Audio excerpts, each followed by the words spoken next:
Bienvenue à Java. Java, située en Indonésie, est l'île la plus peuplée du monde. On y trouve de nombreux volcans. Le plus célèbre d'entre eux est le Bromo. De nombreux tours en jeep au départ de Semoho Lawang permettent d'aller jusqu'au cratère.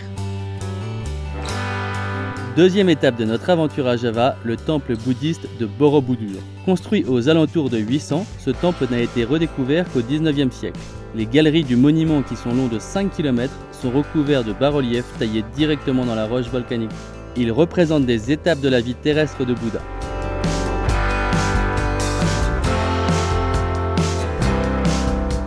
Tout en haut, on peut admirer les cloches de pierre sous lesquelles se trouvent des sculptures de Bouddha. Non loin de Borobudur, on trouve le temple hindouiste de Prambanan. Le temple, construit à la même époque que celui de Borobudur, est dédié à l'épouse de Shiva. À l'intérieur des temples, on retrouve des sculptures des hautes divinités hindouistes. Les galeries sont aussi décorées de bas-reliefs représentant le bien et le mal.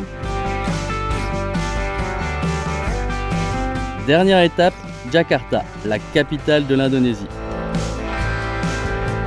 On peut y visiter la plus grande mosquée d'Asie du Sud-Est, la mosquée Istiqlal. Elle peut accueillir jusqu'à 200 000 fidèles.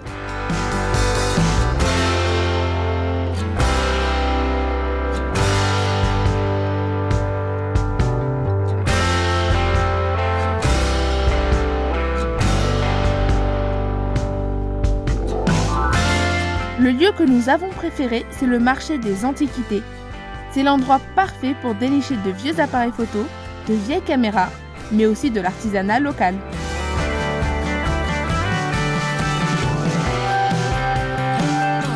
Le vieux port de commerce de Jakarta n'est pas du tout touristique. On y trouve pourtant l'incroyable flotte de la marine marchande indonésienne. D'immenses bateaux en bois, peints de couleurs vives, qui étaient, il n'y a pas si longtemps que ça encore, des bateaux à voile.